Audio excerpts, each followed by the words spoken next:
जय श्री राम। आज हम बात करने वाले हैं शनिदेव के बारे में। शनिदेव अपना राशि परिवर्तन करने जा रहे हैं। वर्तमान समय में शनिदेव कुंभ राशि के अंदर गोचर कर रहे हैं और आने वाली 29 मार्च 2025 को ये कुंभ राशि को छोड़कर मीन राशि के अंदर प्रवेश करेंगे। वहाँ ये लगभग 2.5 वर्षों तक रहेंगे, क्योंकि शनि ग्रह जो है नवग्रह के अंदर सबसे धीमे चलने वाले ग्रह हैं और इसीलिए ये एक राशि के अंदर लगभग 2.5 वर्षों तक गोचर करते हैं। तो काफ़ी लंबा समय होता है। तो शनिदेव आपके जीवन को कैसे प्रभावित करने वाले हैं, मीन राशि के अंदर जैसे प्रवेश होगा तो ये 2.5 वर्ष आपके जीवन को किन किन चीज़ों से प्रभावित करेंगे, ये वीडियो के अंदर हम जानेंगे। देखिए, जब भी आप किसी ग्रह का गोचर पढ़ते हो तो आपको किन बातों का ध्यान रखना चाहिए। ये जो वीडियो बनाने का इंटेंशन है वो ये है कि इस सीरीज के अंदर आप ये सीखोगे कि एक नॉर्मल व्यक्ति जिसको एस्ट्रोलॉजी नहीं आती वो भी आराम से एक गोचर पढ़ सकता है, और वो व्यक्ति जो एस्ट्रोलॉजी कर रहा है उसके लिए भी वीडियो समझना आसान होगा। इसीलिए आराम से देखिए और आराम से समझने का प्रयास कीजिए कि एक ग्रह को गोचर को कैसे पढ़ा जाता है और वो कैसे आपके जीवन को प्रभावित करता है। जब भी आप किसी ग्रह के गोचर को पढ़ते हो तो आपको सबसे पहले उस ग्रह के कारक तत्व का पता होना जरूरी है। जैसे आज हम बात कर रहे हैं शनिदेव की, तो शनिदेव किन बातों को रिप्रेजेंट करते हैं। शनिदेव कर्म के कारक हैं, साथ ही साथ ये आलस भी देते हैं, ये सेवा की बात करते हैं, ये सफलता की बात करते हैं, लेकिन ये अनुशासन को रिप्रेजेंट करते हैं, ये आपके हार्ड वर्क को रिप्रेजेंट करते हैं। शनिदेव पीड़ा भी देते हैं क्योंकि ये न्यायाधीश है। जैसे आपके कर्म होंगे वैसा आपका रिजल्ट होगा।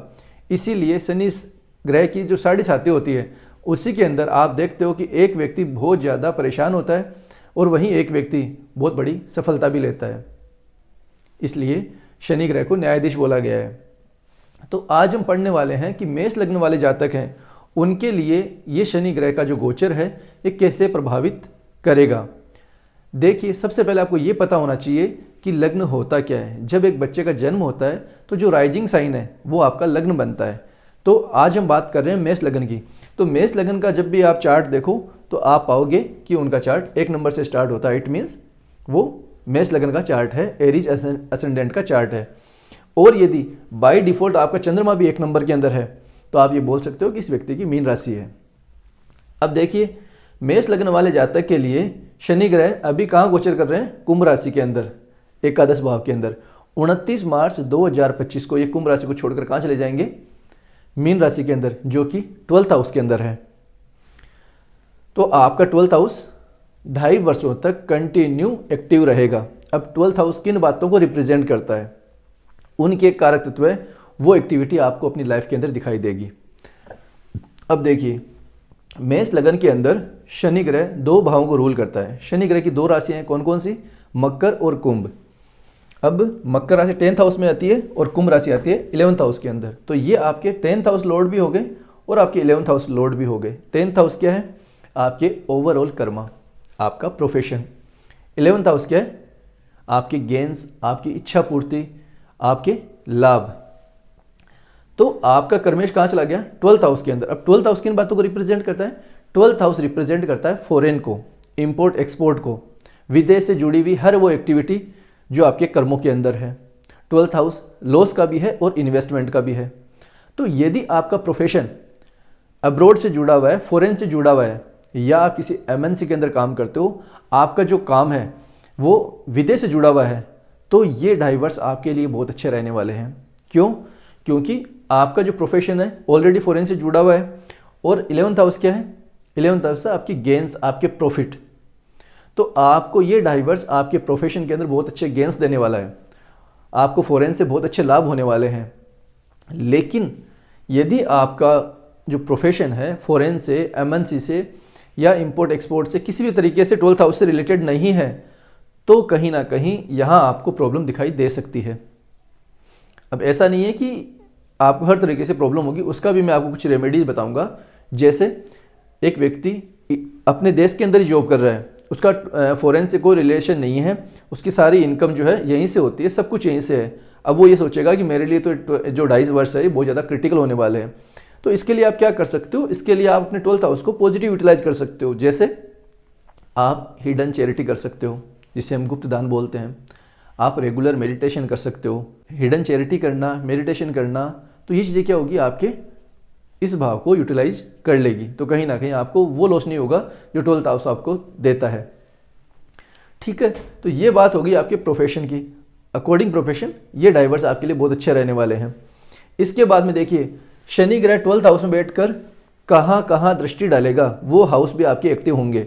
शनि ग्रह की 3 दृष्टियाँ हैं, 3, 7 और 10। तो तीसरी दृष्टि कौन सी होगी? 2nd house. 7वीं दृष्टि होगी आपकी 6th हाउस, और 10वीं दृष्टि से कहाँ देख रहे हैं? 9th हाउस को। तो 2nd, 6th और 9th ये तीनों हाउस आपके एक्टिव होंगे। अब देखिए, 2nd हाउस क्या है? 2nd हाउस आपकी इनकम है, आपकी वाणी है, आपका कुटुंब है, यानी आपकी फैमिली है। तो यहाँ आपकी फैमिली, आपके कुटुंब के प्रति जो रिस्पॉन्सिबिलिटी आपकी बनती है उसको अच्छे से निभाइए, उनके प्रति अनुशासन में रहिए। अदरवाइज यहाँ पर आपको थोड़ा सा डिटैचमेंट देखने को मिल सकता है, एक ड्राइनेज रिलेशन के अंदर आ सकती है। और इसके अलावा शनि ग्रह वाणी के 2nd हाउस जो है वो वाणी का है, तो यहाँ पर आप कहीं ना कहीं झूठ बोलने से बचिए, क्योंकि जब भी शनि ग्रह 2nd हाउस से रिलेशन बनाते हैं तो ऐसा व्यक्ति झूठ बोलता है। तो झूठ बोलना इट मीन्स कहीं ना कहीं शनि को आप नेगेटिव यूज़ कर रहे हो।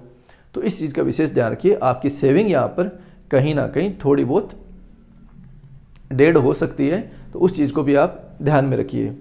6th हाउस क्या है? 6th हाउस है आपकी जॉब। तो यहाँ पर जो व्यक्ति जॉब की तलाश कर रहा है, जो व्यक्ति कंपटीशन के अंदर है, तो वो कहीं ना कहीं इन डाइवर्सों के अंदर जॉब प्राप्त कर सकता है, क्योंकि शनि की शनि सेवा का कारक है, शनि जॉब को रिप्रेजेंट करते हैं। और 6th हाउस के यहाँ पर शनि ग्रह स्वयं देख रहे हैं, और यहाँ पे 10th हाउस लॉर्ड भी है और 11th हाउस लॉर्ड भी है। 10th हाउस क्या है? आपके कर्म है, आपका करियर है। 11th हाउस आपकी इच्छा पूर्ति है, तो यहाँ पर जॉब की प्राप्ति आपको हो सकती है। और इसके अलावा अब देखिए, शनि ग्रह की 10वीं दृष्टि कहाँ जा रही है? 9वें भाव के अंदर। 9वां भाव किन बातों को रिप्रेजेंट करता है? 9वां भाव आपका भाग्य है, साथ ही साथ आपके पिता भी हैं, आपके फादर को भी रिप्रेजेंट करता है। 9th हाउस आपकी हायर लर्निंग है, कि आप और क्या पढ़ सकते हो अपनी ग्रेजुएशन के अलावा, अपनी पोस्ट ग्रेजुएशन के अलावा आपकी हायर लर्निंग क्या हो सकती है, वो 9th हाउस से हम देखते हैं।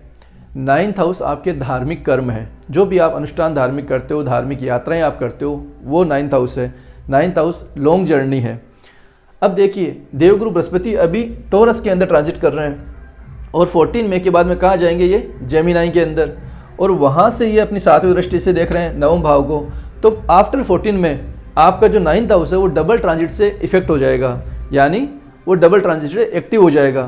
तो ये कहीं ना कहीं ये इंडिकेशन आती है कि आपके लिए हायर लर्निंग के लिए ये डाइवर्स बहुत अच्छे रहने वाले हैं। आप लंबी यात्राएं कर सकते हो, आपके घर के अंदर धार्मिक अनुष्ठान हो सकता है, आपका भाग्य जो है वो आपके साथ में रहेगा, आपका भाग्य इन डाइवर्सों के अंदर आपका साथ देने वाला है।